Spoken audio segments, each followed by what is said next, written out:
In this video, we will discuss the art of being an idiot and the power of foolishness. We will delve into the blessings of ignorance and the charm of morons. Ultimately, we will answer an important question. Why does being a half-wit often win? Traditionally, people fear being perceived as stupid because they don't want to be looked down upon or ridiculed by others. Society often views foolish people as useless burdens rather than assets. Like dogs that crave affection, we want people to like us, so we try to avoid appearing dumb in front of coworkers, family members, and friends. But does it truly pay off to be seen as intelligent? In our brief video, supported by classic philosophy and psychology, we will discover that sometimes it's more advantageous to appear less intelligent than we are. It can help us build better relationships and advance our careers. If we want to find the perfect partner for life, we shouldn't scare him away by appearing too intelligent. Instead, we should act dumb. If we want to climb the career ladder, we should be fools. And if we want to live a happy, stress-free life, we should be complete morons. Undoubtedly, there's a difference between acting stupid and actually being stupid. You don't need to destroy your brain cells with chemicals to achieve ultimate stupidity. Usually, it's enough to simply play dumb. Now let's examine why being a fool or perceived as stupid is often better for success. Our journey through stupidity is divided into three main parts.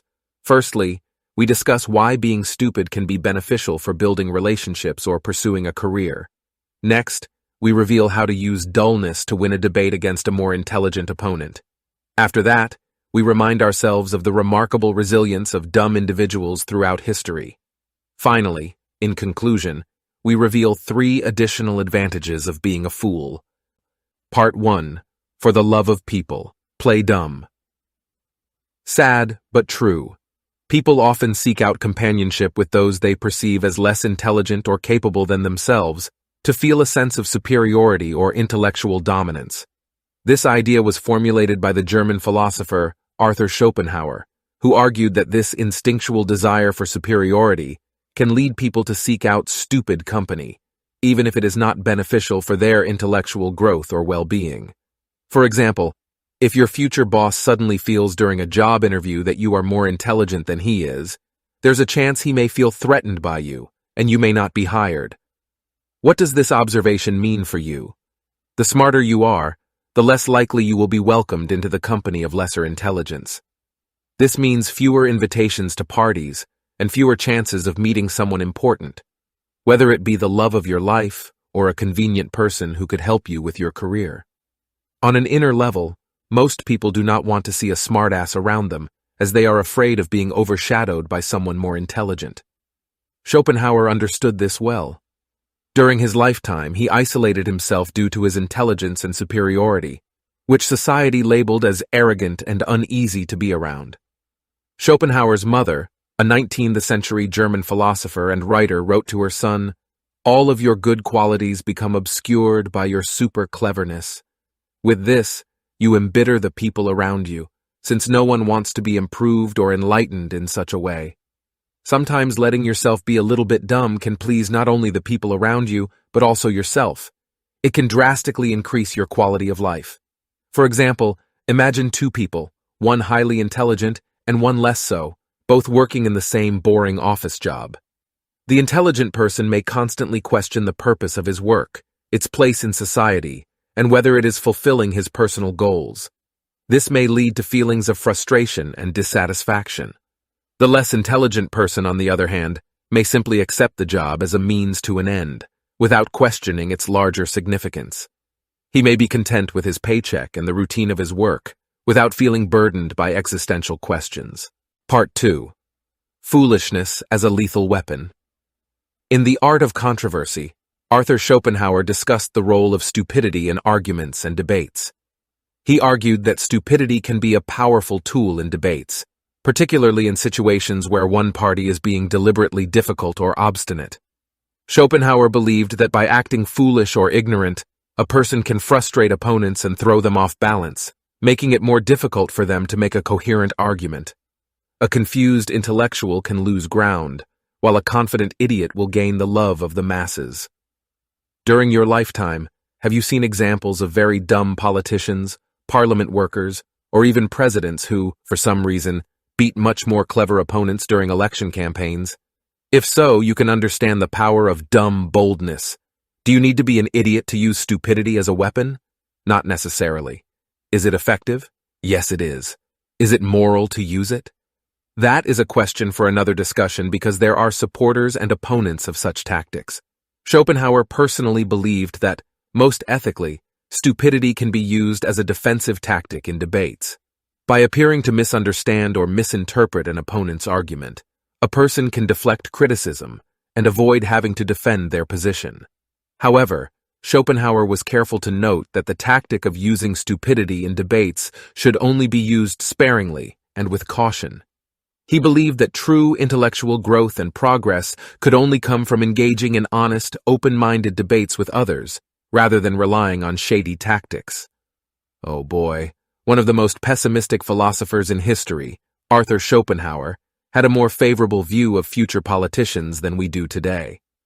Nowadays, politicians use every dirty trick up their sleeves to gain power, and it seems that stupidity is one of their favorite and deadliest weapons.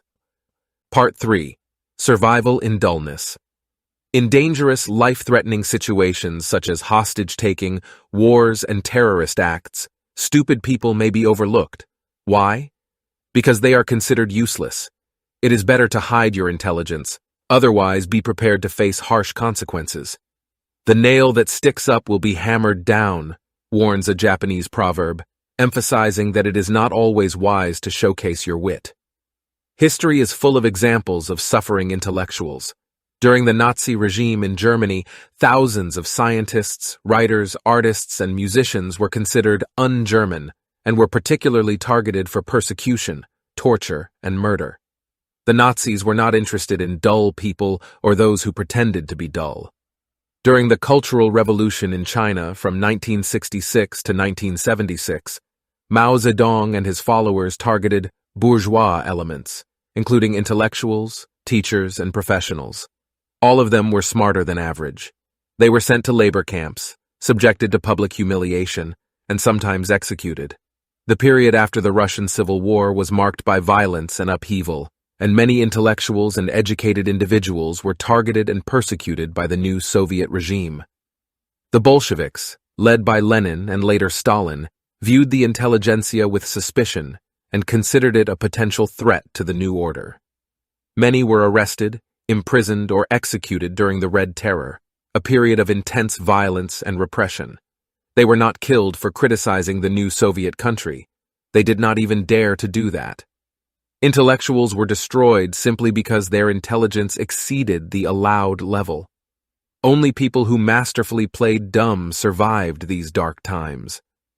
"Appear weak when you are strong," wrote ancient military strategist Sun Tzu in his work, The Art of War. And it seems that many people throughout history did exactly that by hiding their cleverness. Yes, modern society may criticize its ancestors and dislike such survival tactics. However, as Schopenhauer argued, the opinions of outsiders are not essential for the happiness of an individual. We can survive and be happy even if all our neighbors think poorly of us. Conclusion: stupidity for creativity and easy life. Even in the animal kingdom, species with less intelligence have a greater chance of survival. Take cockroaches, for example.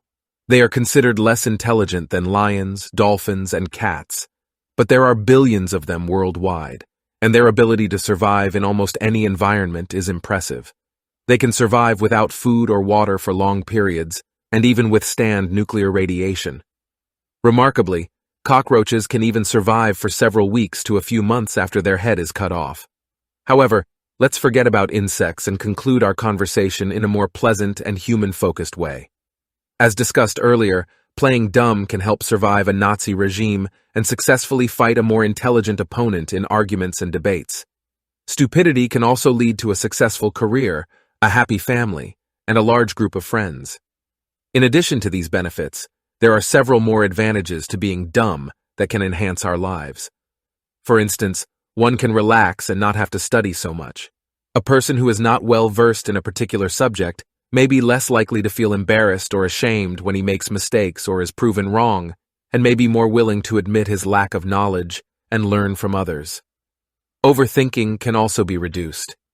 People who are overly analytical or critical may find it difficult to enjoy simple pleasures or experiences, while less intelligent or critical individuals could be more likely to enjoy the moment and appreciate life's simple pleasures. Finally, more creativity can arise. Someone who is not overly concerned with social status or material possessions may be freer to pursue creative or artistic endeavors that bring them joy, rather than feeling the need to constantly work or accumulate wealth. In conclusion, while intelligence has its advantages, it is important to remember that there are also advantages to being perceived as less intelligent or stupid. These benefits can help individuals survive, be happy, and appreciate life's simple pleasures. At least classic philosophy recommends playing it safe by playing dumb. Please leave a like or subscribe if you appreciate our work. If you know anyone who has achieved a lot in their life just by being or playing dumb, please share your opinion in the comment section below.